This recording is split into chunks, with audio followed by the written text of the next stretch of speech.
Today we're going to be going over one of the most important tips to save you a ton of time, money, and resources in Diablo 4. This is going to be the most efficient way to be able to upgrade all of your equipment for your character, and there's actually a lot of tricks that we can do to more efficiently upgrade and know when to upgrade specific types of equipment. I wasted a ton of time upgrading things the wrong way, and it took me a while to realize that there's actually kind of a secret mechanic to upgrading your equipment.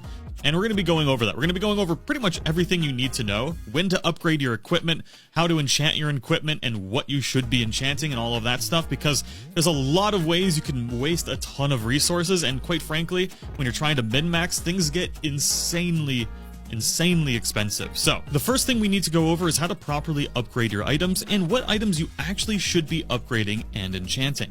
We've got a really good example right here. We've got a 717 item power weapon here, and then we have a 751 item power weapon. Now, the interesting thing is there's actually breaking points for weapons where if they hit a certain power level, they're going to hit a different level of stats that you can get on them. But our Agony Executioner can get all the way up to 23.5 bonus to damage to close enemies.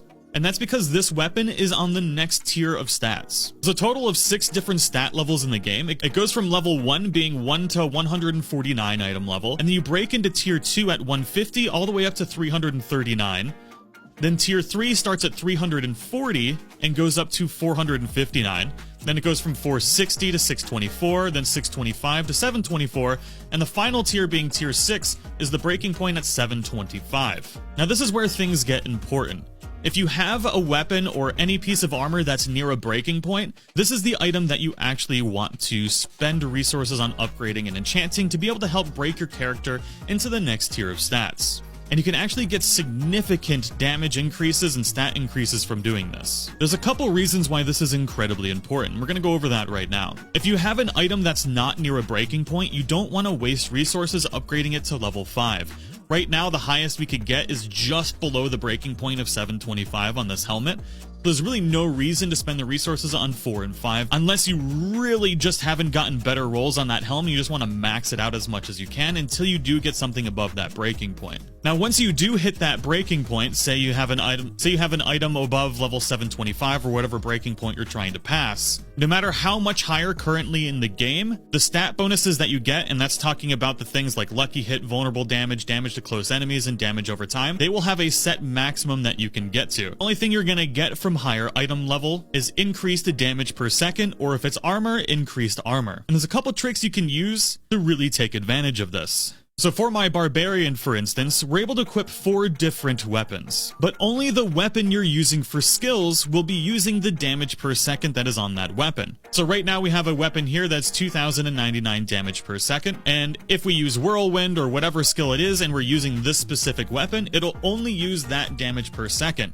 So what we can do is, while we have weapons here that are high item levels with high damage per second, these don't matter unless they're being used, and this goes for every other class in the game as well. Now, while the damage per second on these weapons don't matter, the bonus stats that you get on them absolutely matter, as well as the legendary aspect. Because no matter what weapon you're using, all of these bonus stats will carry over to that main weapon that you are using, just not the damage per second. So this is where things get interesting and where we can really power up our character, whether you're just trying to min-max, or if you're just trying to get through the game and break your character into higher stats and more power. So we're going to go through my entire upgrading process, and this is what you should be focusing on as you progress your character. So we're going to go over a couple different upgrading examples, and there's actually a way you can get even more abilities. Like if we look at our hands right here, it only shows that we can get 2 ranks of Whirlwind, but we can actually get 3 when we break it to the next item level. We're going to start with upgrading and enchanting our weapons. And it's really important that when you're trying to min-max or really just get the most out of anything, it's almost always more efficient to find a really good base rare item, enchant and upgrade that, and then upgrade it to legendary. Because quite frankly, most legendary drops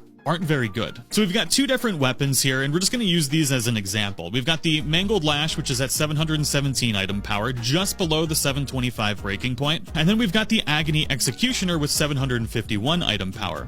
Now, the Agony Executioner has 2 skills on it that we don't want, whereas the Mangled Flash has only 1 skill that we don't want. And this is the one we're going to try and enchant and replace. So let's go over to the enchanting area. And what we're going to do is we're going to go to the enchantment here, and we're going to put our item level 717 in here. And we're going to replace ultimate skill damage. I'm really hoping for vulnerability, so let's go ahead and do that. Now, one thing to keep in mind, you're going to need Forgotten Souls for this, which you can get from the Helltide. If you just travel around, open chests, do events and things like that, you're going to get plenty of these Forgotten Souls. It only costs 1, so it's not bad. So let's see what we get here. We've got damage over time, 48 strength. I'll take 48 strength for now. I really want vulnerability on here, but it's going to get more and more expensive each time. I'll do it once more for an example. 41 strength, so that's even worse. But that's okay. We'll leave the strength on here for now. I'm so tempted to keep going with it, but this is actually not a weapon that I'm going to be using. But you can see that you basically want to roll for your stats before you upgrade it to legendary.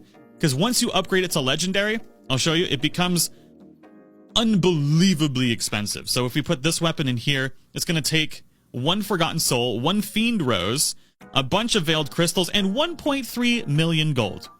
Just don't do it that way. I promise you. Try and min-max your rares. Only do it on legendary if you absolutely need to. We actually rolled really good on that strength stat, so I'm not too disappointed on that, but we're still not through the breaking point. So now what we need to do is we're going to head over to the blacksmith to be able to upgrade this item. Now, something interesting can happen when we do get through the breaking point. So let's go ahead and go through this. Let's upgrade this particular weapon. If we upgrade it once, it's going to take us to just below the breaking point, so let's do that. But now if we upgrade it again, we're going to get past 725, and you're going to notice there's a massive jump in our stats. We're going from getting like +2 or 3 to now we're getting +11, +9, +9, and +8. That's because we're jumping up to the next tier. But what's also interesting is when you break an item through the power level, you're also going to be re-rolling the stats. Now, if we look at these weapons, there's something interesting here. So our damage to close enemies goes from 12.7 to 8.2. So when you do break an item level through, the lowest amount of stats are just below the maximum that you could roll anyways. So it's really not a big deal. So we might get from going from like a mid-range damage to close enemies roll to the very bottom of the next tier. But even the very bottom is going to be higher than what you had before. Most likely. But if you roll really, really bad on this upgrade, you could actually roll lower stats. But let's go ahead and upgrade this now. So now we're all the way up to 62 strength on this weapon. And you'll notice that now our damage to close enemies has upgraded to the breakthrough stats of maxing out at 28.2. Now it shows higher because we're also upgrading the weapon at the same time, so we're getting more of a bonus on top of our bonus. But we did re-roll a mid-range stat on here. We could have maxed out at 28.2, but we didn't. Critical strike damage is pretty good, and damage while berserking is now closer to the high end rather than the low end. So when you break an item through that power level, you can't actually get lower stats, but you can get a lower roll within the range.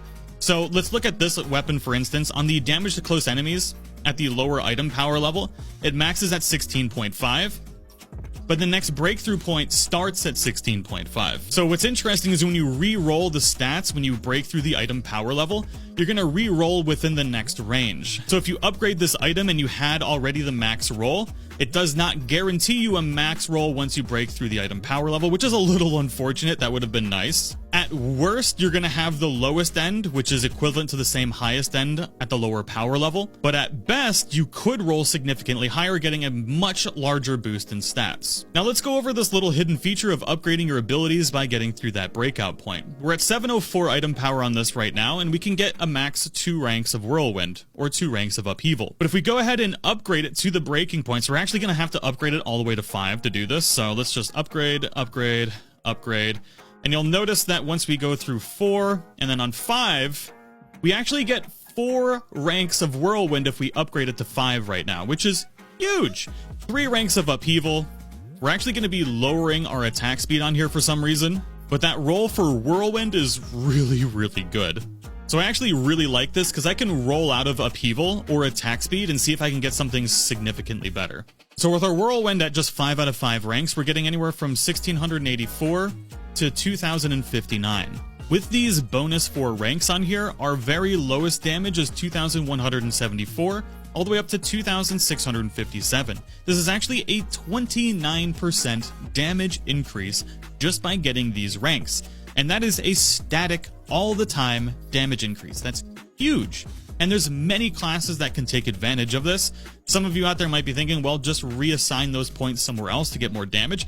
I've already maxed out my board of everything that I can really increase my damage on, so I'm not going to do that, and I really want to upgrade Whirlwind.